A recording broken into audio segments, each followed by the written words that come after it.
Vous avez les métaux abondants dans l'écorce terrestre, le fer, le cuivre, le zinc, et puis vous avez des métaux dits rares. C'est la nomenclature officielle, par exemple, du Japon, parce que plus rares que les métaux abondants. C'est-à-dire qu'on va les trouver dans des proportions 1000, 2000, 3000 fois moindres dans l'écorce terrestre. Ils sont très dilués.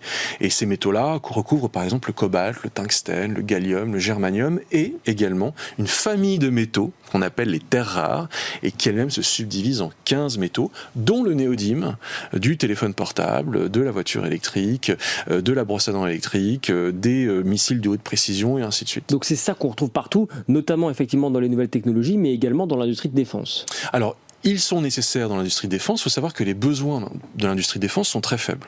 Ils vont servir les radars et les systèmes d'atterrissage du F-35. En revanche, pour les missiles, ils vont servir effectivement pour les missiles de haute précision. Vous allez retrouver ces aimants dans des proportions très faibles. Donc aujourd'hui, les besoins de la France, par exemple, en terres rares, pour la défense, correspondent à 1%, peut-être 2% des besoins de l'ensemble de la France en ces métaux. Le reste étant des besoins pour le secteur civil. Pareil pour les États-Unis, c'est quelques pouillèmes, sauf que ce sont des besoins prioritaires. Et donc même si ce sont des besoins faibles, il faut quand même être assuré d'avoir les approvisionnements. Qui vont le devenir d'autant plus avec notamment l'émergence de l'intelligence artificielle également. L'intelligence artificielle, c'est quoi? Ce sont des capteurs, ce sont des objets connectés qui eux-mêmes sont bourrés de métaux.